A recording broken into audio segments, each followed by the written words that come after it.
चलो, good afternoon everybody. चलो अपन लोग कंपनी अकाउंट्स ऑडिटिंग के बारे में बात करेंगे। क्या आप में से किसी ने पहले ऑलरेडी पढ़ा हुआ है accounts?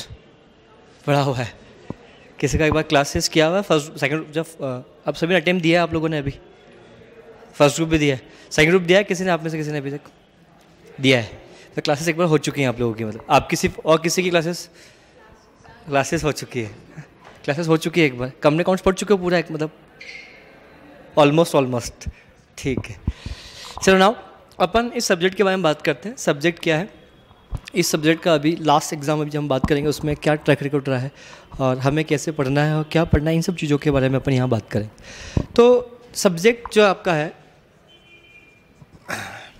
Company accounts and auditing, ये आपका एक पूरा एक सब्जेक्ट है जो आपका 100 मार्क्स का है।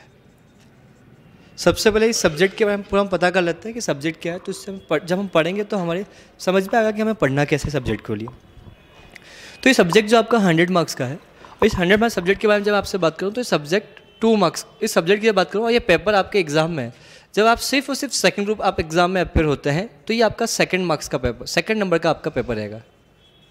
फर्स्ट पेपर आपका ILGL का होता है जो ऑब्जेक्टिव है आप लोगों के लिए। सेकंड पेपर आपका कंपनी अकाउंट्स का होता है एंड थर्ड पेपर आपका क्या होगा बेटा? Capital market and security law, जिसको आप बोलते हैं SL। ये 3 पेपर आपके लिए सेकंड ग्रुप के आपके पास पेपर है। ये तीनों पेपर आपके 100 मार्क्स के हैं। ये भी आपका 100 मार्क्स का है, ये भी आपका 100 मार्क्स का है, ये भी आपका 100 मार्क्स का है। और जैसा कि सभी को पता है कि ये ऑब्जेक्टिव है और ये दोनों डिस्क्रिप्टिव आप लोगों के सब्जेक्ट्स हैं। क्लियर? और एग्रीगेट देखा 300 मार्क्स का टोटल 3 सब्जेक्ट्स है। पास होने के लिए आप सभी को बेटा 150 मार्क्स चाहिए एग्रीगेट, और इंडिविजुअली हर सब्जेक्ट में कितने मार्क्स चाहिए आप लोगों को बेटा? 40% आपको हर सब्जेक्ट में चाहिए। मतलब 40% यहाँ पे भी है, 40% आपके लिए यहाँ पे भी है और 40% आपके लिए यहाँ पे भी है। और इन तीनों को मिलाकर अगर आपके 150 मार्क्स अगर हो जाते हैं, that means you clear second group, आपका सेकंड ग्रुप आपका क्लियर है। और किसी भी सब्जेक्ट में 60 प्लस स्कोर आपका आता है, 60 और मोर, 60 प्लस नहीं बोलूँगा मैं, 60 और मोर से एग्जांपल यहाँ पे 60 और मोर है, यहाँ 60 एंड मोर है उसी सब्जेक्ट में, तो वो पेपर आपका क्या होता है बड़ा? एग्जाम होता है। सब्जेक्ट टू कंडीशन कि किसी भी सब्जेक्ट में लेस देन 25 मार्क्स आपके नहीं होने चाहिए, ऐसा कुछ क्राइटेरिया पता है इस चीज़ के बारे में? क्लियर? और इनफैक्ट किसी 2 सब्जेक्ट को मिलाकर भी अगर आपके 120 मार्क्स हो जाते हैं, दोनों पेपर आपके अल्टीमेटली क्या हो जाएंगे? आपके एग्जाम हो जाएंगे। से एग्जांपल आपके ILGL में कितने मार्क्स आ गए बेटा? से एग्जांपल 70 मार्क्स आ गए। और से एग्जांपल अकाउंट्स पे कितने मार्क्स आ गए? 50 मार्क्स आ गए। और से एग्जांपल SL में मेरे दुश्मनी नहीं है SL से मेरे बेटा, समझना कितने मार्क्स आ गए बेटा? 30 मार्क्स है से एग्जाम्पल। पर देखा जाए तो आपका एग्रीगेट स्कोर तो 150 है, बड़ा पास नहीं हो, बट आपका पेपर एग्जाम तो होगा। कौन सा पेपर होगा? सिर्फ ILGL नहीं, ILGL as well as accounts both are exempted. थोड़ी सी बेसिक चीज़ आपको पता होनी चाहिए। मुझे नहीं पता आपको पता है या नहीं पता, पता है तो अच्छी बात, नहीं तो आपको पता होना चाहिए। मतलब कि 2 सब्जेक्ट मिलाकर भी आपके अगर 120 मार्क्स आ जाते हैं, दैट मीन्स आपका पेपर क्या होता है? आपका एग्जाम होता है। क्योंकि एग्जाम्पल जैसे भी आपने फर्स्ट ग्रुप दिया है अभी आप लोगों ने, से एग्जाम्पल फर्स्ट ग्रुप आपने दिया है और आपके 4 सब्जेक्ट्स हैं बेटा। से एग्जाम्पल जैसे टैक्स दिया है आप लोगों ने, कॉस्टिंग दिया है आपने, CL दिया है, ECL दिया है। मान लो इन दोनों में हालत ख़राब है, पर यहाँ पे टैक्स में मान लो 80 मार्क्स आपके लिए आ रहे हैं और कॉस्टिंग में कितने हैं? 40 मार्क्स आपके पास आ रहे हैं, और यहाँ पे मान लो 30 मार्क्स हैं और यहाँ पे 20 मार्क्स हैं, आपको एग्जामिनेशन मिलेगी नहीं। क्योंकि मैंने आपको बोला किसी भी सब्जेक्ट में लेस देन 25 मार्क्स नहीं होने चाहिए। हालांकि मैं पढ़ाना शुरू करूँगा ऐसी बात नहीं, बेफिजुली बात करूँगा, थोड़ा सा आपको पता होना चाहिए कि कैसे क्या होता है। अगर यहाँ पे आपके बेटा 30 मार्क्स यहाँ पे भी हो जाते हैं, तो ये तो पता है कि लेस देन 40 मार्क्स से बेटा इधर फेल हो गया अपन, पास तो अपन नहीं हो रहे। बट इन दोनों पेपर को मिलाकर देखा जाए तो क्या 120 मार्क्स हो रहे हैं बेटा? दैट मीन्स आपका कॉस्टिंग भी एग्जाम्प्ट है और आपका टैक्स भी क्या आपके बेटा? एग्जाम्प्ट है। ये एग्जाम का क्राइटेरिया होता है, तो पता आपको होना चाहिए। क्लियर? और ये सब चीज़ें हैं, ठीक है, बट अपन तो पास होने के लिए पढ़ रहे हैं बेटा, एग्जामिनेशन की बात ही नहीं करेंगे। बट कभी कुछ ऐसा हो जाए तो आपको पता होना चाहिए कैसे कैसे क्या क्या होता है। तो ये सब्जेक्ट आपका सेकंड मार्क्स का सब्जेक्ट है। और ILGL और अकाउंट्स के पेपर के बीच में कम से कम 4 दिन की छुट्टी आपको, 3 से 4 दिन की छुट्टी आपको मिलती ही मिलती है। तो एक अच्छा खासा समय मिलता है पढ़ने के लिए। बस एक प्रॉब्लम है, सिर्फ SL एक बहुत वाइड सब्जेक्ट है, मतलब बहुत लेनी सब्जेक्ट, मैं बोलूँ 3 सब्जेक्ट में से अगर जो अकाउंट्स, ILGL और मैं बात करता हूँ SL, तो सबसे जो लेंदी कोर्स अगर किसी सब्जेक्ट का पढ़ने के लिए है वो कौन सा आप लोगों को बड़ा? SL है। आईएलटीएस बहुत छोटा सब्जेक्ट है, अकाउंट्स छोटा सब्जेक्ट है बेटा, मतलब छोटा नहीं पर हाँ बड़ा भी नहीं है, हम मीडियम बात कर सकते हैं, बट एसएल तो बहुत वाइड सब्जेक्ट है। आपको जो पढ़ने की आपको तैयारी है आपको अभी से करनी है, मतलब जो आप सब्जेक्ट पढ़ रहे हैं हर सब्जेक्ट को, तो किस तरीके से प्लानिंग करनी है आपको पता होना चाहिए, क्योंकि आईएलटीएस पहला पेपर होता है तो हम 4 दिन पहले किताब उठा लेते हैं उसके लिए। फिर जब ये बात करते हैं अकाउंट्स में 3 दिन की 4 दिन छुट्टी मिलेगी तो आप आराम से पढ़ाई कर लो, कोई दिक्कत वाली बात नहीं, पर एसएल में आपको छुट्टी नहीं मिलेगी। तो आप अभी से जिस सब्जेक्ट को पढ़ने जा रहे हो, क्यों हम सेकंड ग्रुप स्टार्ट करें बेटा, तो यार हमें हर चीज़ के बारे में पता होना चाहिए, कैसा सब्जेक्ट कैसे पढ़ना है, क्या प्लानिंग होनी चाहिए, इस चीज़ के बारे में आपको पता होना चाहिए। तो थोड़ा सा आपको मैंने बताया कि पेपर का स्टाइल कैसा होता है, पेपर कब होते हैं, इस चीज़ के बारे में आपको बात करनी है। अब हमने यहाँ पे कंपनी अकाउंट्स की बात की, सब्जेक्ट आपका 100 मार्क्स सब्जेक्ट है। जब सब्जेक्ट के बारे में बात करता हूँ तो ये सब्जेक्ट को 2 पार्ट में डिवाइड किया गया है, पहला कंपनी अकाउंट्स, अनदर क्या बेटा ऑडिट। ये 30 मार्क्स का सब्जेक्ट है इस 100 मार्क्स में, और 70 मार्क्स का क्या अल्टीमेटली आपका बेटा अकाउंट्स। तो ये सब्जेक्ट पूरा 100 मार्क्स अकाउंट्स नहीं है, इसका 70 मार्क्स क्या है बेटा आपके पास बेटा अकाउंट्स है, और 30 मार्क्स क्या है बेटा आपका बेटा ऑडिट है। Are you getting my point? तो ये सब्जेक्ट है, और ये जो ऑडिट है ये प्योरली क्या है बेटा आपके पास बेटा थ्योरी है, और ये प्योरली प्रैक्टिकल नहीं है। इस 70 मार्क्स की में से बेटा 20 मार्क्स की तो ऑन एन एवरेज, मैं मिनिमम साइड की बात कर रहा हूँ बेटा, मिनिमम साइड पे थ्योरी एग्जाम में पूछी जाती है, एंड 50 मार्क्स का बेटा क्या आता है आपके पास प्रैक्टिकल सब्जेक्ट। तो आप इस सब्जेक्ट को 100 मार्क्स सब्जेक्ट में 50 मार्क्स की तो प्रैक्टिकल आना है और 50 मार्क्स की थ्योरी आनी है। तो अब इस 50 मार्क्स में थ्योरी कैसे पूछी जाएगी ये हम बात करेंगे, प्रैक्टिकल कैसे पूछे जाएंगे बात करेंगे, थ्योरी ऑडिट कैसे पढ़ना है इस चीज़ के बारे में हम डिस्कशन करते हुए 1 बाय 1 चलेंगे। बट हम कोई भी चैप्टर पढ़ें तो उस चैप्टर से प्रैक्टिकल नहीं, प्रैक्टिकल एज वेल थ्योरी पे दोनों पे हमें कंबाइंडली फोकस करते हुए चलना होगा। क्योंकि देखा जाए तो पेपर 100 मार्क्स का है, तो जनरली स्टूडेंट्स क्या करता है ध्यान देता नहीं है, बाद में एग्जाम से 10 दिन पहले याद आता है या 20 दिन पहले दोस्त बोलते हैं यार कंपनी अकाउंट्स पे थ्योरी भी आती है। तो हम जब भी ऐसा होता है तो हमें पता होना चाहिए किसे, तो हम जब भी कोई चैप्टर पढ़ेंगे तो आपका अप्रोच बहुत क्लियर होना चाहिए, विजन एकदम क्लियर होना चाहिए कैसे कैसे क्या क्या होगा।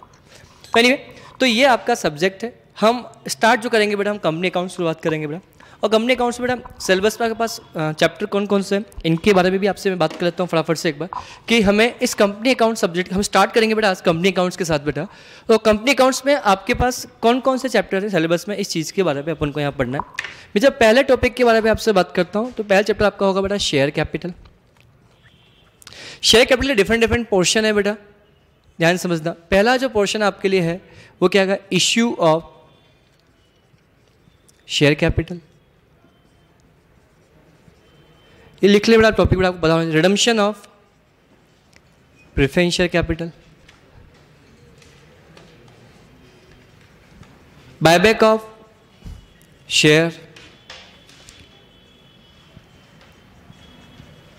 एम्प्लॉय स्टॉक ऑप्शन प्लान,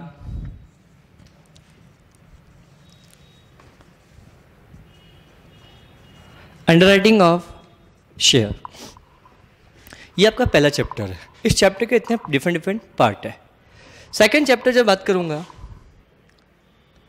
समझ ध्यान से बेटा, redemption of debentures.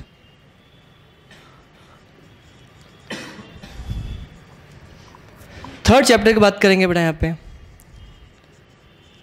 Company final account. Next पढ़ेंगे प्रॉफिट और लॉस प्रायर टू इनकॉर्पोरेशन।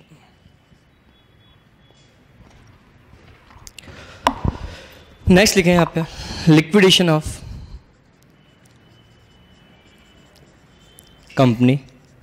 ये आपके नोटबुक के फर्स्ट पेज पे होना चाहिए, और जहाँ पे आपका इंडेक्स बना वहाँ पे लिखा होना चाहिए, क्योंकि आप जितने भी क्वेश्चन हम चैप्टर हर से पढ़ेंगे तो कौन सा चैप्टर किस पेज पे आपको शुरुआत हो रहा है, हर चीज़ आपको, जैसे आप कोई भी बुक पढ़ते हो तो बुक में इंडेक्स होता है, सेम केस आपको पूरा इंडेक्स बनाना एकदम परफेक्ट आपको नोटबुक बनानी है आपकी। Liquidation of company underwriting share हो गया यहाँ पे। नाउ फिर लिखिए कंसोलिडेशन,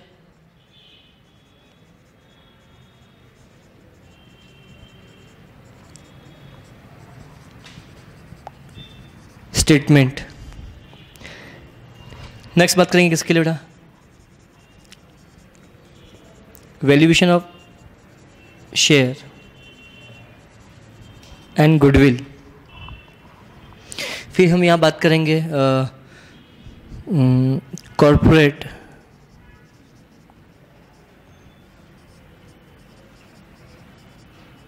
फाइनेंशियल रिपोर्टिंग,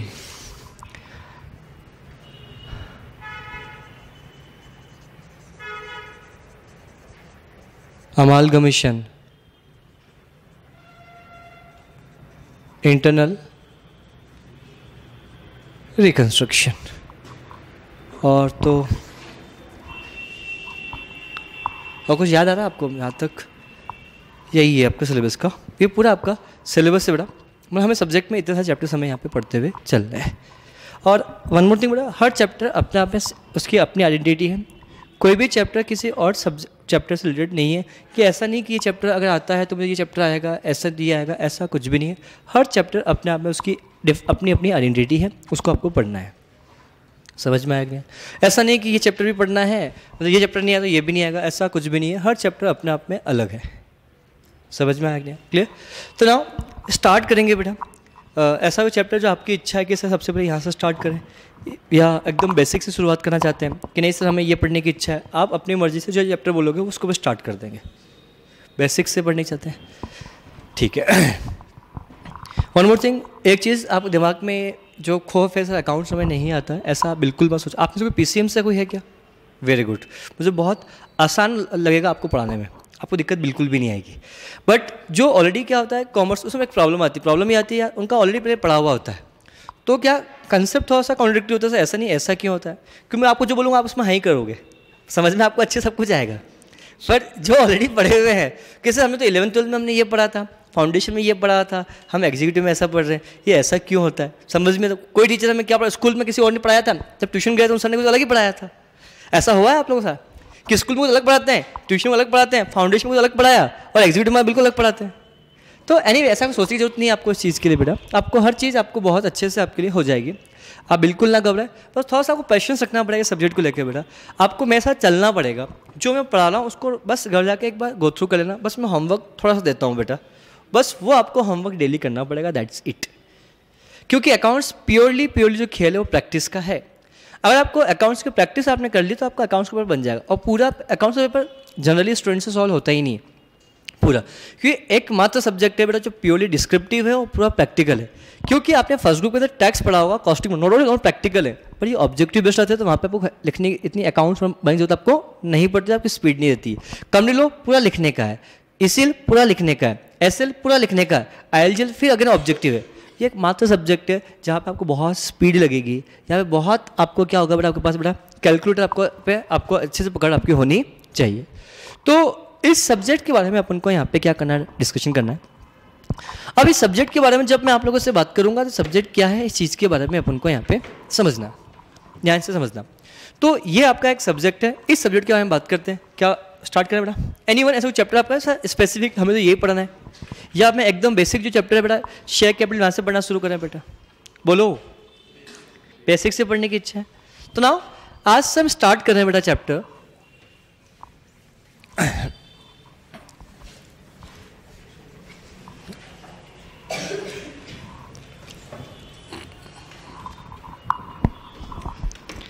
ध्यान समझना। हम यहाँ पे स्टार्ट करें चैप्टर बेटा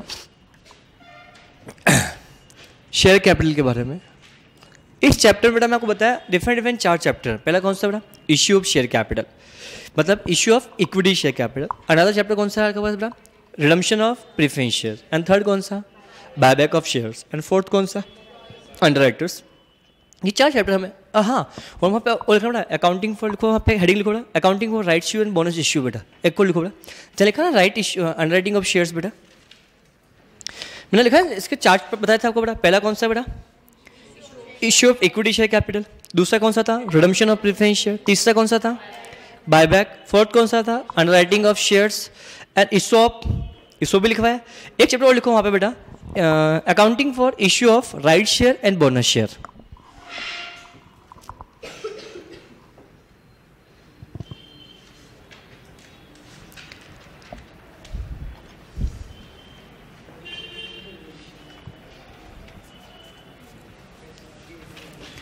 राइट शेयर एंड क्या बेटा? Bonus share. इस चीज़ के बारे में अपन को यहाँ पे समझना है। तो अब इसमें सबसे पहले चैप्टर बेटा हमारा है कौन सा बेटा, इश्यू ऑफ शेयर कैपिटल। इस चीज़ के बारे में अपन को यहाँ पे समझना है। तो लिखे बेटा चैप्टर का नाम बेटा इश्यू ऑफ शेयर कैपिटल। बड़ा स्मूथ चलेगा चैप्टर, ध्यान से बेटा, आपका ऑलरेडी पढ़ा हुआ चैप्टर है बेटा फाउंडेशन के अंदर, और थोड़ा सा आपको यहाँ पे और अच्छा सीखने को आपको मिलेगा। आपने नो डाउट फाउंडेशन पढ़ा हुआ है अच्छे से, बट मैं आपको कुछ अच्छे ट्रिक्स यहाँ बताऊंगा जिससे आपको चीज़ें आपको आसान बन जाएगी। इसमें आपको चैप्टर के मैं आपको बताता हूँ, बचपन में जैसे आपने पढ़ा फाउंडेशन के अंदर, तो आपने पढ़ा अगर इशू किया तो अकाउंटिंग एंट्री कैसे पास होती है, फॉर फ्यूचर करते तो अकाउंटिंग एंट्री कैसे पास होती है, फॉर फ्यूचर से अगर री इशू करते तो अकाउंटिंग एंट्री कैसे पास होती है, कॉल्स इन एडवांस है, कॉल्स इन अरियर है, एज वेल एज अगर फॉरफिट शेयर को री इशू करते हो उस केस में अकाउंटिंग एंट्री क्या पास होती है, एज वेल एज फॉरफिटेड जितना अमाउंट उसमें से कुछ अमाउंट आपको कैपिटल रिजर्व में ट्रांसफर करना होगा तो उस केस में अकाउंटिंग एंट्री क्या पास होती है। ये हमें यहाँ पे डिस्कशन वापस से यहाँ पे करना है, पर थोड़ा सा क्वेश्चन का लेवल क्या हो जाएगा आपका, थोड़ा सा यहाँ पे आपका चेंज हो जाएगा, नथिंग एल्स।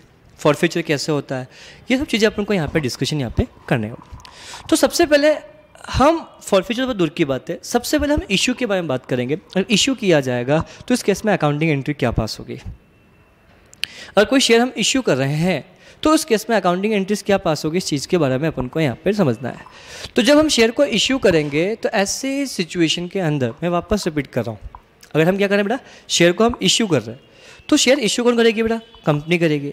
तो जब कोई कंपनी अपना शेयर इशू करती है तो उस केस में अकाउंटिंग एंट्रीज क्या पास करेगी, इन कंपनी के यहाँ पे या जिसने पैसा लगाया उसके यहाँ पे, कंपनी के यहाँ पे। आज से एग्जाम्पल, मैं कंपनी हूँ, मैंने आप लोगों को शेयर इश्यू किए तो आप लोग पैसा लेके मेरे पास आए होंगे, तो आपने पैसा दिया, आपके यहाँ भी पैसा जा रहा है और मेरे यहाँ पे पैसा आ रहा है। तो इस चैप्टर में मेरे यहाँ पे अकाउंटिंग एंट्री क्या पास होगी वो बात करूंगा। आपने जो पैसा दिया, नो डाउट आप भी अपने यहाँ पे अकाउंटिंग एंट्री पास करोगे, तो उसकी अकाउंटिंग एंट्री आपके यहाँ पे क्या होगी, मुझे इस चैप्टर में डिस्कशन मुझे यहाँ पे नहीं करना है। इस चैप्टर में जो मुझे अकाउंटिंग ट्रीटमेंट सीखना है वो सिर्फ और सिर्फ कंपनी के एंगल से सीखना है कि कंपनी अपने यहाँ पे अकाउंटिंग एंट्री क्या पास करेगी, इस चीज़ के बारे में अपन को यहाँ पे सीखना है।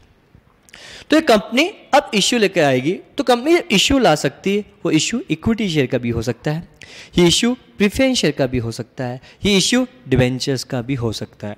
पर इस चैप्टर में जब इश्यू की बात करेंगे वो इश्यू सिर्फ और सिर्फ इक्विटी शेयर की इश्यू के बारे में हम बात करेंगे। प्रेफरेंस शेयर की इश्यू की अकाउंटिंग एंट्री क्या होगी वो इस चैप्टर में डिस्कशन हम नहीं करेंगे। डिबेंचर इश्यू किया जाएगा तो उस केस में अकाउंटिंग एंट्री क्या होगी वो हम यहाँ पे डिस्कशन नहीं करेंगे। हम इस चैप्टर में जो डिस्कस करने जा रहे हैं कि एक कंपनी ने अपने इक्विटी शेयर कैपिटल को, इक्विटी शेयर को इश्यू किया है तो इस केस में क्या अकाउंटिंग एंट्रीज पास की जाएगी, कैसे अकाउंटिंग एंट्रीज पास की जाएगी, इस चीज़ के बारे में अपन को यहाँ पे समझना है। तो जब मैं इश्यू के बारे में जब आपसे बात करता हूँ तो कंपनी जब भी इश्यू लेके आती है, इश्यू लेके आएगी शेयर का, तो आप सभी को पता है जो शेयर इश्यू किया जाता है, से एग्जाम्पल कंपनी ने अपने 10 lakh equity, number of equity share issue किए हैं। क्या ऐसा हो सकता है, कितने बेटा, 10 lakh number of equity share क्या किया बेटा हमने यहाँ पे बेटा, इश्यू किए। क्या ऐसा हो सकता है। तो जो इश्यू शेयर इश्यू, इसकी शेयर की फेस वैल्यू भी होती है, ये सभी को पता है बेटा। फेस वैल्यू, अब मान लो सर फेस वैल्यू कितनी हो सकती है, फेस वैल्यू 1 रुपये भी हो सकती है, फेस वैल्यू 2 रुपये भी हो सकती है, फेस वैल्यू 3 रुपये भी हो सकती है, फेस वैल्यू 5 रुपये भी हो सकती है, फेस वैल्यू 10 रुपये भी हो सकती है, फेस वैल्यू 20 रुपये, 30 रुपये, 50 रुपये, 100 रुपये, 1000 रुपये, कुछ भी हो सकती है। बट जब भी हम यहाँ पे क्वेश्चन इस चैप्टर को पढ़ेंगे, जिस शेयर को हम इश्यू करेंगे, अगर मेरे पास उस शेयर की इश्यू की फेस वैल्यू मेरे पास अवेलेबल नहीं है तो उस शेयर की फेस वैल्यू हमेशा हम 10 रुपये कंसिडर करेंगे। सब 100 रुपये नहीं मान सकते हैं क्या, मानने में कुछ भी मान सकते हो, पर हमारा इंस्टीट्यूट, हमारा मॉड्यूल जो जनरल एजम्पशन लेके चलता है वो कितनी मानता है बेटा, 10 रुपये मानता है। तो ये आपका एक एजम्पशन रहेगा कि जब भी हम शेयर को इश्यू करेंगे, जिस शेयर को हम इश्यू कर रहे हैं, अगर वो शेयर इक्विटी शेयर है, वो शेयर कौन सा बेटा आपके पास, इक्विटी शेयर है, तो इक्विटी शेयर जो इश्यू किया जाएगा इसकी फेस वैल्यू हमेशा हम कितने मानेंगे बेटा, 10 रुपये। पर अगर यही कंपनी ने इश्यू किया क्या बेटा, प्रेफरेंस शेयर, और इसके बारे में कुछ भी नहीं पता है, तो इसकी फेस वैल्यू कितनी मानेंगे बेटा, हमेशा हम फेस वैल्यू कितने मानेंगे रुपये बेटा, 100। और यही जब मैं बात करता हूँ किसके लिए बेटा, डिबेंचर्स के लिए, जब उसकी फेस वैल्यू गिवन ना हो तो ये फेस वैल्यू हमेशा कितनी मानी जाएगी बेटा, 100 रुपीज़। ये एक जनरल एजम्पशंस है, इस चीज़ का बड़ा ध्यान रखना। तो मेरा आप लोगों से यहाँ पे बोलना है कि जो कंपनी शेयर इश्यू कर रही है वो इक्विटी होगा या फिर क्या होगा बेटा, प्रेफरेंस शेयर होगा, या डिबेंचर इश्यू करेगी। तो जो डिबेंचर इश्यू कर रही है इसके बारे में कुछ गिवन ना हो तो इनकी क्या मानोगे बेटा हमेशा 100 रुपीज़, इसकी क्या मानोगे बेटा हमेशा 10 रुपीज़ आप कंसिडर करोगे। क्या पॉइंट सभी को क्लियर है? कुछ डाउट इसके अंदर? अब मैं अगले पॉइंट की बात कर रहा हूँ। तब जो भी शेयर हमने इश्यू किया, हम तो इश्यू की बात करें सिर्फ इक्विटी शेयर की बात करें। मैंने अभी आपको ये बोला कि कंपनी ने 10 लाख इक्विटी शेयर इश्यू किए। अब ये जो इश्यू किया है तो इस शेयर की इश्यू प्राइस तो होगी, पर जो भी इश्यू प्राइस होगी बट अल्टीमेटली शेयर की फेस वैल्यू तो होगी। अब फेस वैल्यू होगी तो फेस वैल्यू क्या क्वेश्चन गिवन नहीं है, आप कितने मानोगे 10 रुपये या 100 रुपये? Always 10 rupees. क्या पॉइंट पहले क्लियर हुआ?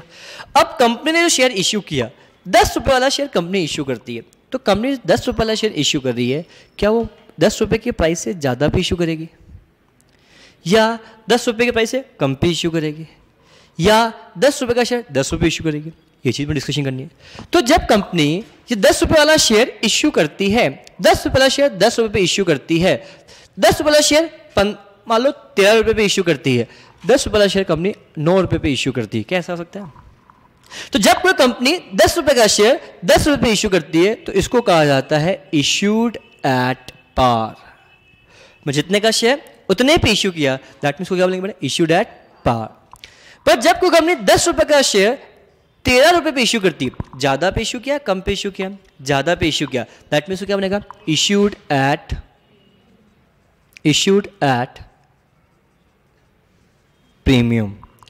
पर जब कोई कंपनी 10 रुपये का शेयर 9 रुपये पे इश्यू किया, कम प्राइस पे इश्यू किया, दैट मीन्स क्या बोलेंगे बेटा? Issued at discount. Are you getting my points?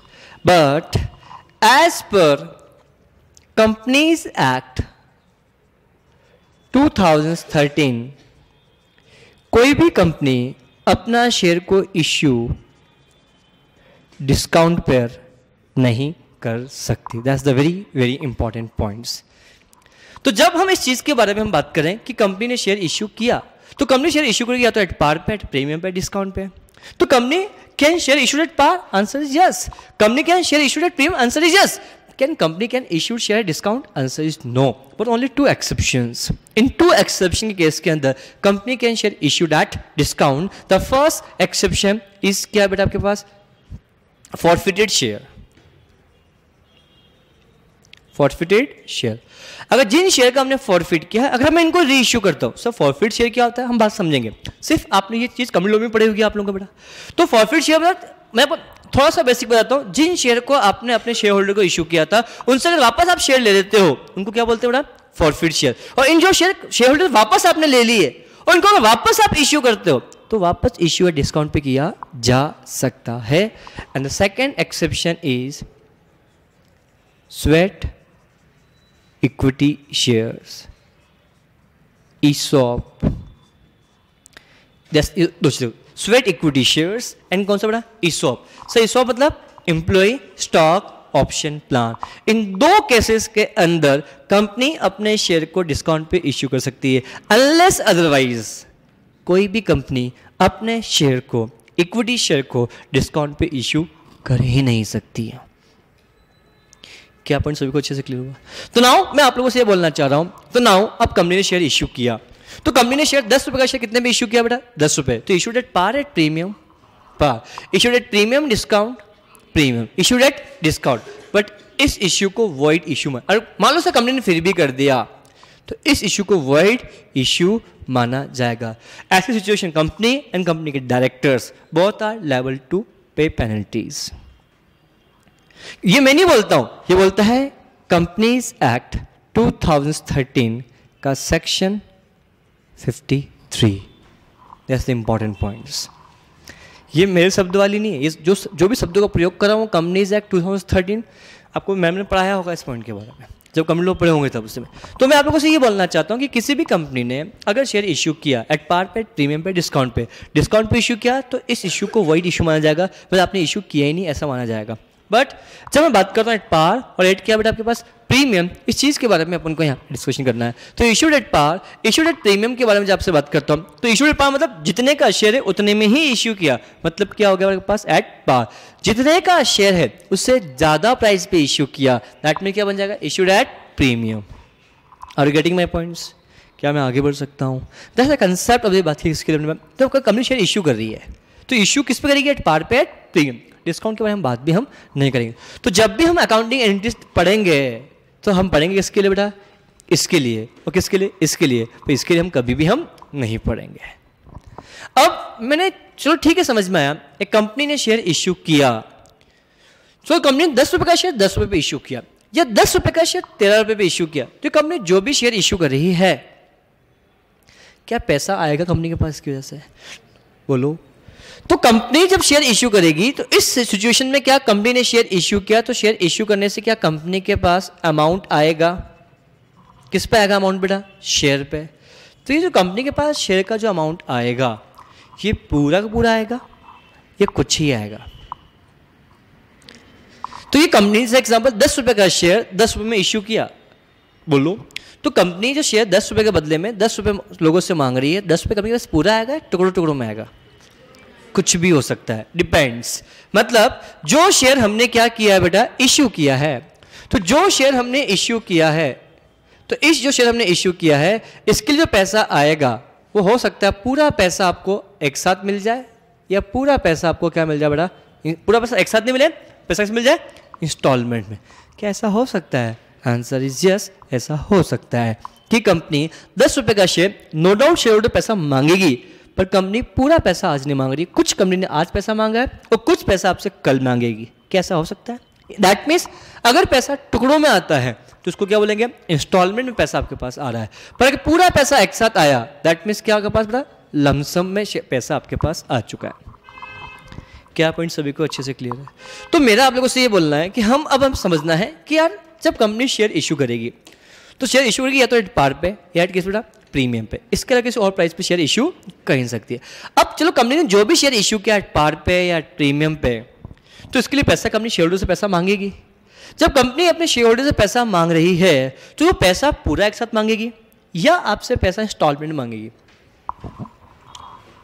ये हो सकता है, कुछ भी हो सकता है। तो कंपनी की इच्छा, क्योंकि आप सभी को पता है कि जब भी कोई कंपनी अपना पब्लिक इश्यू लेके आती है तो इसके लिए सबसे पहले प्रॉस्पेक्टस इश्यू करती है मार्केट के अंदर बेटा। तो जब कंपनी ने प्रॉस्पेक्टस इश्यू किया होगा, उसमें लिखा होगा कि मैं अपने इतने टोटल बाजार में इतने शेयर इश्यू कर रही हूं, इतने रुपए का शेयर इतने रुपए में इश्यू कर रही हूं, और ये पैसा पूरा एक साथ लूंगी या अपने पैसा पूरा आपको टुकड़ों टुकड़ों में इंस्टॉलमेंट लूंगी। ये ऑलरेडी डिसाइडेड होता है।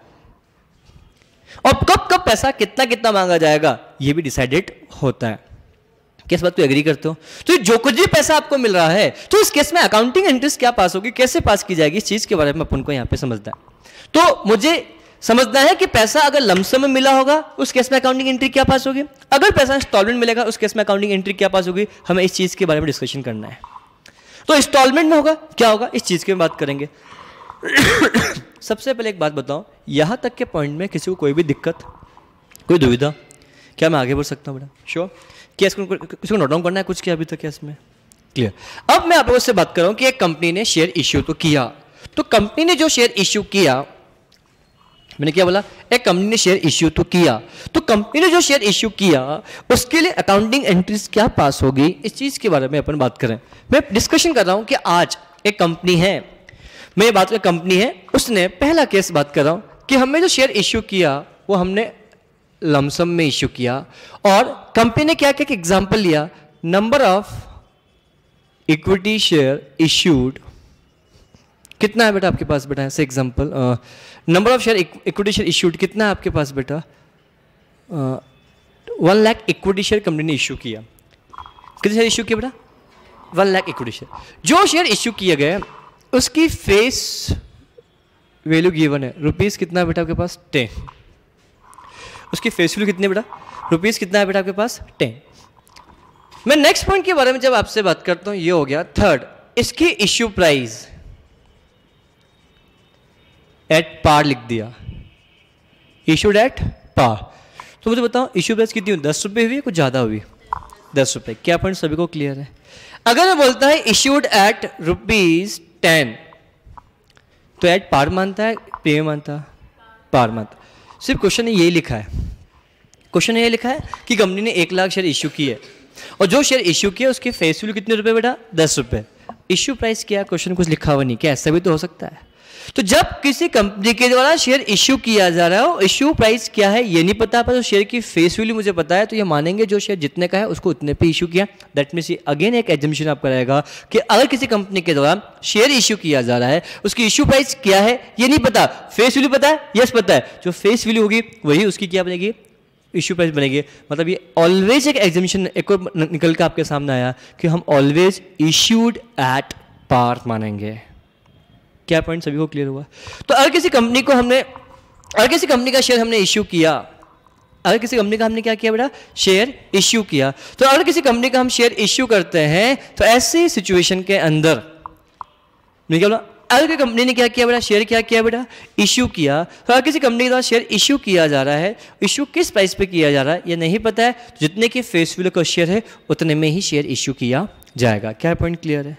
अब शेयर इश्यू किया जाएगा तो उस केस में अकाउंटिंग एंट्री क्या पास होगी? तो नाउ अभी तो यहाँ पे बोलता हूँ मैं आईपी, मतलब आईपी लिखूँ मतलब क्या होगा आपके पास बेटा, इश्यू प्राइस। तो 10 रुपये का शेयर हमने कितने में इश्यू किया, 10 रुपये में, तो अकाउंटिंग एंट्री क्या पास होगी, इस चीज़ के बारे में अपन को यहाँ पे समझना है। तो नाउ पहली अकाउंटिंग एंट्री।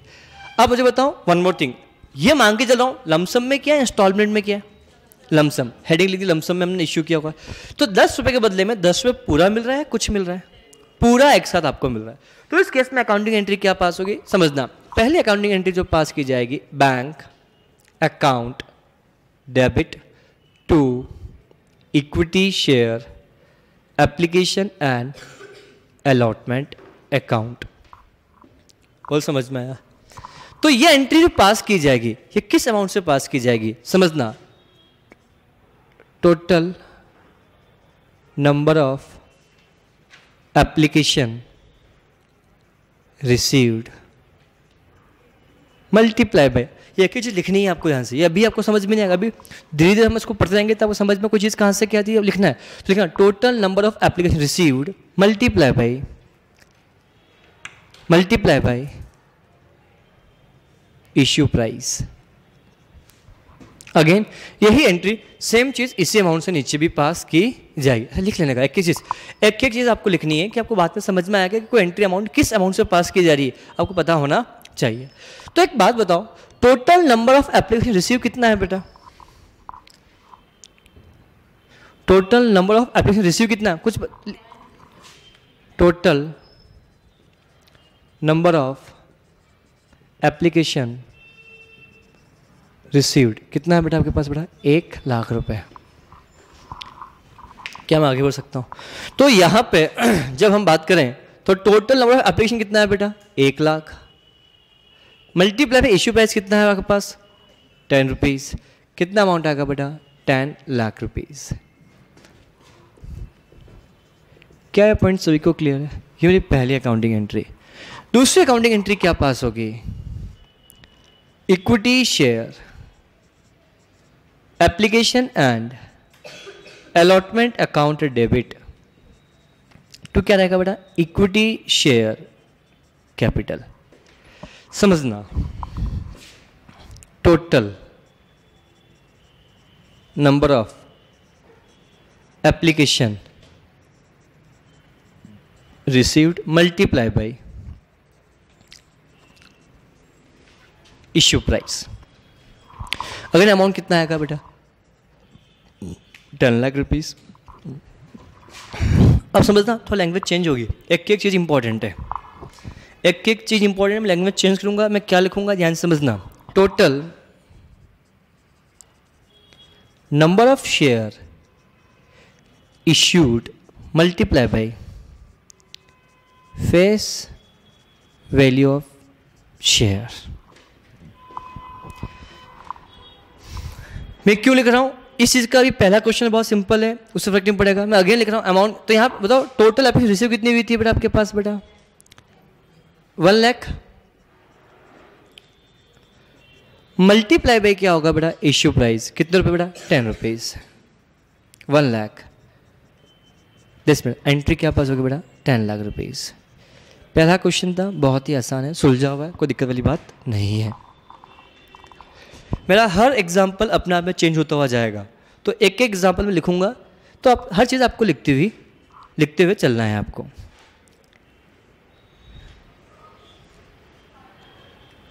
बोलो क्या सभी को क्लियर हुआ? और ये चीज़ लिखनी है आपको, ये आपको लग रहा है कि समय बहुत आसान है, हम बन जाएगा, मानता हूँ बन जाएगा, बट फिर भी लिखने से कुछ नुकसान नहीं होगा, लिखते हुए चलना है किसी चीज़ को। क्या सभी को समझ में अच्छे से आया बेटा? तो नाउ मैं हर एक केस को इंडिविजुअल समझाऊंगा, समझ में आएगा आपको धीरे धीरे। सर यहाँ पे आप total number of application receive लिखा हुआ और यहाँ पे total number of share issued लिखा है, ऐसा क्यों लिखा है? थोड़ा सा वेट करो, हर चीज़ का जवाब आपको मिलेगा। हाँ, और जवाब करारा मिलेगा। समझना कंसेप्ट क्या है? नेक्स्ट पॉइंट के बारे में ये एग्जाम्पल नंबर कौन सा था बेटा मेरे लिए?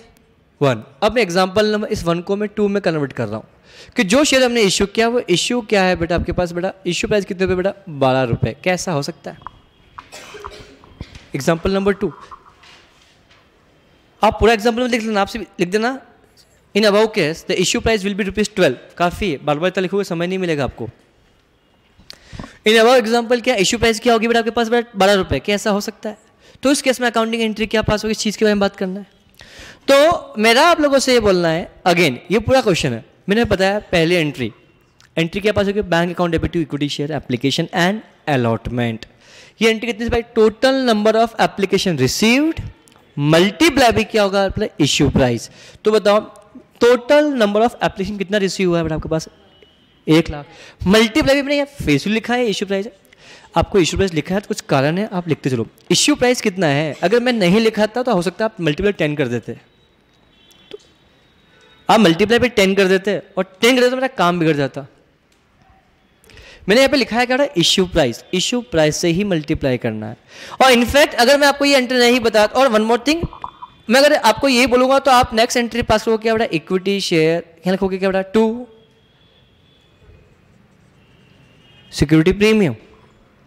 तो एंट्री क्या पास करोगे बेटा इस सिचुएशन के अंदर? देखो यहां से आप एंट्री क्या पास करोगे बेटा? यहाँ पे 1 लाख मल्टीप्लाई पे कितना? 12। कितना करोगे बेटा? 12 लाख रुपीज। यहाँ कितना आएगा? 10 लाख रुपीज। और यहाँ कितना आएगा बेटा? 2 लाख रुपीज। कैसे सोची? तो ये गलत अकाउंटिंग एंट्रीज है।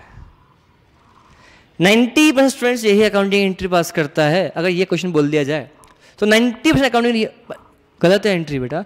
मैंने कुछ बताया ही नहीं है तो उसको अब आपको कुछ यूज़ करने की जरूरत नहीं है। तो मैंने आपको बोला, मैंने यहाँ पे क्या लिखा है आपको? Total number of application received multiply by issue price. तो बताओ टोटल नंबर ऑफ एप्लीकेशन कितनी रिसीव हुई बेटा आपको? बेटा 1 लाख रुपए। इश्यू प्राइस कितनी बेटा? 12 रुपए। यहाँ कितना आएगा बेटा? 12 लाख रुपए। और मैंने यहाँ पे क्या लिखा है? मैं एक भी चीज चेंज नहीं करूंगा कभी भी। यहाँ पे क्या लिखा है? Total number of application received multiply by क्या लिखा है? Issue price. इश्यू प्राइस मेरी कितनी है? 12 रुपए। अगर आप यहाँ पे कर देते हो तो आपने 10 कर दिया तो मल्टीप्लाई तो फेस वैल्यू से कर दिया, जबकि मैं लिखवाया क्या बेटा मैंने आपको? Issue price. तो अगेन एंट्री क्या लिखोगे बेटा? 1 लाख मल्टीप्लाई बाय कितना? 12। दैट मीन्स कितना होगा बेटा? 12 लाख रुपीज। पहली एंट्री वही है अभी तक। दूसरी एंट्री के बारे में आपसे बात करता हूं, ध्यान से समझना, मेरा कोई भी चीज चेंज नहीं होगा। अब मुझे बताओ एंट्री वही, equity share application allotment, equity share application allotment account debit rupees, total number of application received multiply by क्या बेटा? Issue price. Again issue price कितनी बेटा मेरे पास? 12 रुपए। यहां कितना आ जाएगा बेटा? 12 लाख रुपए। क्या बात समझ में आ रही है? 2 इक्विटी शेयर, मैं चेंज कुछ भी नहीं करूंगा मेरी बात को। Total number of share issued से क्या फर्क पड़ रहा है? यहाँ पे total number of application receive कर नहीं लिखने का। मुझे आगे की बात समझानी है, मुझे एक ही तरीका समझना है जो आपको हमेशा आपके लिए काम है। मैं हर केस में अलग अलग बोलूं तो आपको दिक्कत हो सकती है। To face value of share, बताओ जिस शेयर को हमने इश्यू किया उसकी फेस वैल्यू कितने रुपए? 10 रुपए या 12 रुपए? 10 रुपए। तो यहाँ पे कितना आएगा बेटा? 10 लाख। क्या 2 रुपए एक्स्ट्रा अमाउंट है? किसका है? Security premium. तो उस एंट्री यहाँ लगाए 2 security premium, 2 security premium. Again मैं लिखूंगा कि वो भी इंपॉर्टेंट है। बच्चा समझ तो बैलेंसिंग फिगर लिख दो, मैं बैलेंसिंग फिगर की बात ही नहीं करूंगा। मैं एक एक चीज क्यों लिख रहा हूं, हर चीज का लॉजिक आपको बताऊंगा। तो लिखो total number of equity share issued multiply by IP minus face value. मैंने क्या बोला बेटा? IP minus face value. IP मतलब क्या? इश्यू प्राइस, माइनस एफए मतलब क्या? Face value. तो बताओ नंबर ऑफ शेयर कितने इश्यू किए बेटा? 1 लाख। मल्टीप्लाई बाई कितना है, आपकी इश्यू प्राइस कितने रुपए बेटा, 12 रुपए, माइनस कितना 10 रुपीज, कितना अमाउंट है आपके पास, 2 लाख रुपए। क्या अब समझ में आया क्या चल रहा है क्वेश्चन के अंदर बेटा? Are you getting my points? अरे बोलो। और वन मोर थिंग, मैं आपको एक बात बोलना चाहता हूँ, आप इसके लिए कंबाइंड एंट्री, इन दो एंट्री के बदले में एक सिंगल एंट्री पास कर सकते हो। कौन सी बेटा? Bank account debit 12 lakh rupees to equity share capital 10 lakh rupees to security premium कितना बेटा, 2 लाख रुपए। ये अकाउंटिंग एंट्री भी आपके द्वारा पास की जाएगी और ये एंट्री गलत नहीं मानी जाएगी। क्या समझ में आया बेटा? अरे बोलो। तो आप इन दोनों के बदले में एक single accounting entry, combined accounting entry पास करते हो तो ये भी आपके लिए गलत नहीं होगा, इसे सही अकाउंटिंग एंट्री ही माना जाएगा। बोल जाओ। तो जो पिछला क्वेश्चन हमने सॉल्व किया था ना, उसके लिए भी आप जो पिछले क्वेश्चन को सॉल्व करोगे तो पिछले केस के अंदर अकाउंटिंग एंट्री आप चाहो तो लिख सकते हो। उसके लिए एंट्री क्या पास होगी बेटा आपके पास? बैंक अकाउंट डेबिट टू क्या लिखोगे उसके लिए बेटा? इक्विटी शेयर कैपिटल कितने रुपए बेटा? 10 लाख रुपीज। और कितना बेटा? 10 लाख रुपीज। सर ऐसा क्यों? देखो ना बेटा कि इक्विटी शेयर अलॉटमेंट यहाँ से क्रेडिट हो रहा है, यहाँ पे डेबिट हो, तो नेट बचा क्या? Bank account debit to equity share capital. हम हमेशा नहीं काट सकते, इस कुछ केसेस में ही ऐसा हम काटाबेटी कर सकते हैं। क्या मैं आगे बढ़ सकता हूँ? दैट्स द अकाउंटिंग ट्रीटमेंट के बारे में बात है। एग्जाम्पल नंबर 3 पर ध्यान से आप लोग समझना। एग्जाम्पल नंबर 3 की जब बात करता हूँ तो टोटल एप्लीकेशन रिसीव कितना होगा बेटा आपके पास? 1,20,000। 1,20,000 कर दी। In above example the total application receive were कितना बेटा? 1,20,000। ऐसा हो सकता है।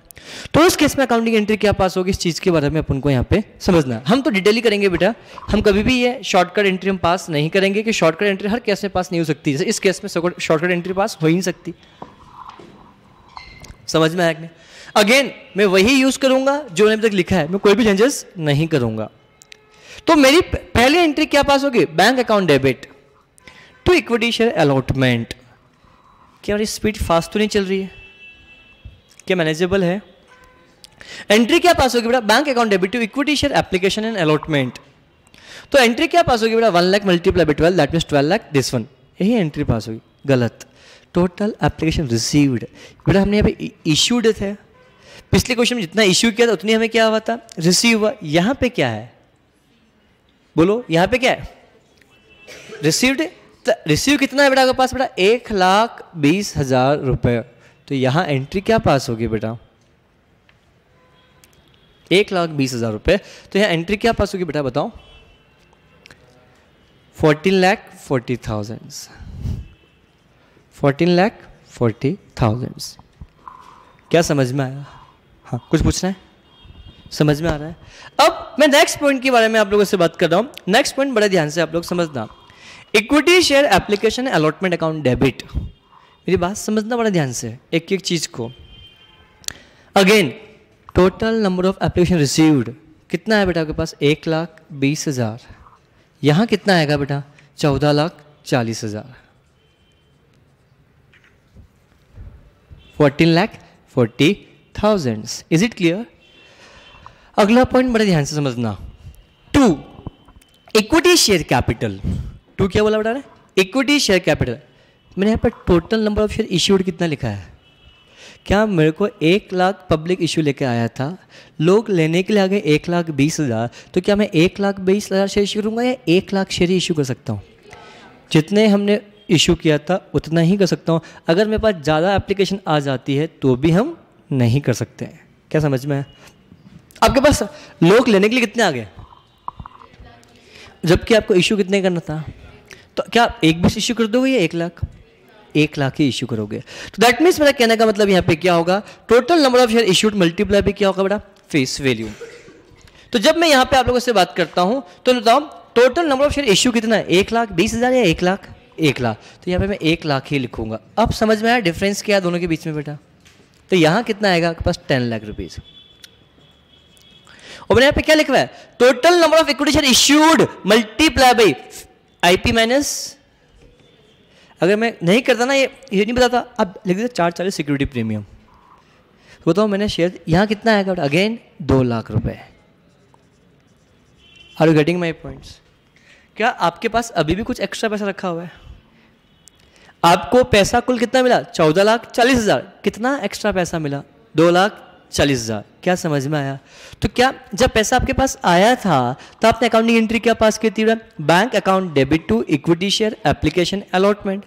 क्या जिन्होंने पैसा दिया, जब उनको आप शेयर नहीं दे रहे हो तो क्या उनका पैसा उनको वापस से आपको लौटाना होगा? तो अकाउंटिंग एंट्री क्या पास होगी? बोलो, रिवर्स एंट्री पास हो जाएगी। तो equity share application allotment account debit to bank. तो कितने को पैसा हमने वापस नहीं दिया, या कितने को हमने शेयर इश्यू नहीं किए? 20,000 को हमने पैसा शेयर पैसा देना पड़ेगा, उनको शेयर हमने नहीं दिए। तो जब 20,000 शेयर पे पैसा कितना आया था? 12 रुपये। तो एक शेयर पे 12 रुपये हैं, तो 20,000 शेयर पे कितना? 2,40,000। क्या है 2,40,000 रुपये क्या आपको वापस से रिफंड करना पड़ेगा? नहीं समझ में आया? समझ में आया? तो मुझे बताओ, क्या जो एक्स्ट्रा पैसा आपके पास आया, क्या इस एक्स्ट्रा पैसों को क्या आपको वापस रिफंड करना होगा? यस। तो एंट्री क्या पास होगी बेटा यहाँ पे? फिर 2 एंट्री क्या पास होगी बेटा? Equity share application allotment account debit to bank. कितने रुपए से बेटा? 2,40,000। तो सीधी सी बात, total number of application reject multiply by IP। जितनी एप्लीकेशन रिजेक्ट कर दी, तो बताओ लेने के लिए आया कितना? 1,20,000। पर 1,20,000 का 1,20 दे देंगे, 1 लाख ही दे पाएंगे? 1 लाख। तो कितनी एप्लीकेशन रिजेक्ट करनी पड़ेगी बेटा? 20,000। तो 20,000 मल्टीप्लाई पे कितना होगा अल्टीमेट? 12 रुपए। कितना आएगा बेटा? 2,40,000। क्या ये आपकी अकाउंटिंग टेली हो रही है? देखो, दैट्स द कंसेप्ट। तो ये अकाउंटिंग एंट्रीज पास की जाएगी किस केस के लिए बेटा? इस चीज। तो ये हमने बात किया किसके लिए बेटा? जब हमने लमसम में शेयर हमने इश्यू किया।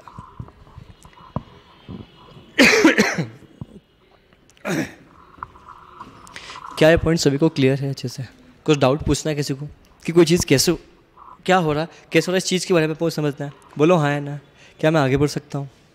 तो नाउ ये हमने बात किया किसके लिए, जब शेयर हमने किसको इशू किया बड़ा? लमसम में। पर क्या शेयर इंस्टॉलमेंट में भी इशू किया जा सकता है? जब शेयर इंस्टॉलमेंट में इशू किया जाएगा तो इस केस में अकाउंटिंग ट्रीटमेंट क्या होगा? इस चीज़ के बारे में अपन को यहाँ पे समझना है। क्या मेरी बात समझ में आई? ये डाउन करना है, कर चुके हो आप? तो अल्टीमेटली अगर मैं एक सिंपल शब्दों में बात करूं, अगर मैं आपसे बात करूं, अगर ये पूरा क्वेश्चन हटा दूं, एग्जाम्पल पूरा हटा दूं यहाँ पे आप लोगों से, तो अगर मैं लमसम में करूं, अगर कोई भी शेयर इश्यू किया जा रहा है लमसम में और पैसा मेरे पास आ रहा है, तो अकाउंटिंग एंट्री क्या पास होगी? अल्टीमेटली जो एंट्री पास होगी, ये अकाउंटिंग एंट्री, पहली एंट्री तो क्या पास होगी? Bank account debit to equity share application allotment. ये एंट्री कब की? जब आपको एप्लीकेशन का पैसा आपको मिलेगा। जितना पैसा मिला उससे पूरे से आपने एंट्री पास कर दी। अब मैं कंक्लूजन बोल रहा हूं। बट अगर जो शेयर हमने इश्यू किया, जो शेयर हमने क्या किया बेटा? इश्यू किया। तो जो शेयर हमने इश्यू किया उस केस में एंट्री क्या पास होगी? Equity share application allotment account debit to equity share capital to security premium to bank. To bank तब किया जाएगा जब हमारे पास एक्सेस एप्लीकेशन आ जाती है और एक्सेस एप्लीकेशन को हम कोई शेयर अलॉट नहीं करते हैं, तो उस केस में आपस टू बैंक किया जाएगा। टू सिक्योरिटी प्रीमियम तब किया जाएगा अगर मैंने शेयर इश्यू किस पे किया है? प्रीमियम पे। शेयर किस पे इश्यू किया बेटा? प्रीमियम पे शेयर हमने इश्यू किया होगा, तो ये वाली अकाउंटिंग एंट्री पास की जाएगी। क्या पॉइंट सभी को क्लियर है? पहला। दूसरे पॉइंट के बारे में, अब सिक्योरिटी प्रीमियम कितने पे? जितना एप्लीकेशन मिला उस पे, जितना हम शेयर इश्यू किए उस पे। जितने शेयर हमने क्या किया बेटा? इश्यू किए। मतलब शेयर इश्यू, देखो अभी लास्ट केस में हमने एप्लीकेशन कुल कितने शेयर में मिली थी बेटा? 1,20,000 शेयर पे। मुझे एप्लीकेशन कितने शेयर में मिली थी बेटा? 1,20,000 शेयर। बट मैंने यहाँ पे प्रीमियम कितने पे रिकॉर्ड किया बेटा? 1 लाख शेयर पे ही रिकॉर्ड किया, ना कि पूरा 1,20,000 शेयर पे। क्या समझ में आया? तो प्रीमियम सिक्योरिटी प्रीमियम को रिकॉर्ड किया जाएगा कितने अमाउंट पे बेटा? कितने अमाउंट के ऊपर बेटा? बोलो। जितने शेयर हम इश्यूड करेंगे, जितने एप्लीकेशन मिले उस पर, जितने शेयर इश्यू किया, जितने शेयर हम क्या करेंगे बेटा? इश्यू करेंगे, उस पर अकाउंटिंग एंट्री पास है। टू इक्विटी शेयर कैपिटल, जितने नंबर ऑफ शेयर हमने क्या किया बेटा? इश्यूड। एक बात बोलना चाहूँगा आप लोगों को ध्यान रखना बेटा, ये हमेशा ध्यान रखना बेटा, जब भी हम, मतलब ये पूरे कंपनी अकाउंट्स में या पूरा अकाउंट जब भी बोलो तब आपको काम आएगा। आपको आगे काम आने वाला है, ध्यान समझना। जब भी हमने इक्विटी शेयर कैपिटल को क्रेडिट किया हो, या जब भी प्रेफरेंस शेयर कैपिटल को हमने क्रेडिट किया हो, जब भी हमने डिबेंचर्स को क्रेडिट किया हो, या जब भी हमने इक्विटी शेयर को डेबिट किया हो, जब भी हमने प्रेफरेंस शेयर को डेबिट किया हो, जब भी डिबेंचर्स को हमने डेबिट करेंगे, तो डेबिट करो चाहे क्रेडिट करो, ऑलवेज एट फेस वैल्यू। रट्टा फिक्शन नहीं करना, तो समझ में आपको आ जाएगा। देखो ना ध्यान से बेटा, मैंने शेयर इशू किया, चाहे प्रीमियम पे किया चाहे पार पे किया। इक्विटी शेयर को कैपिटल जब क्रेडिट किया तो फेस वैल्यू से किया या इशू प्राइस से किया था? फेस वैल्यू से किया। This is a very important person. अगर जब मैं इसको आज इक्विटी शेयर कैपिटल को अगर मुझे डेबिट करना होता, आज अगर मुझे इक्विटी शेयर कैपिटल को क्या करना होता, डेबिट करना होता, तो ऐसे सिचुएशन के अंदर मुझे जब डेबिट भी करूंगा तो ऑलवेज एट फेस वैल्यू। ये बात अभी आपको समझ में नहीं आएगी। जब मैं आपको बायबैक पढ़ाऊंगा, जब मैं आपको रिडम्पशन डिबेंचर पढ़ाऊंगा, रिडम्पशन प्रेफरेंस पढ़ाऊंगा, तो आपको बहुत बेहतर समझ में आएगी आज मैंने क्या बात बोल दी।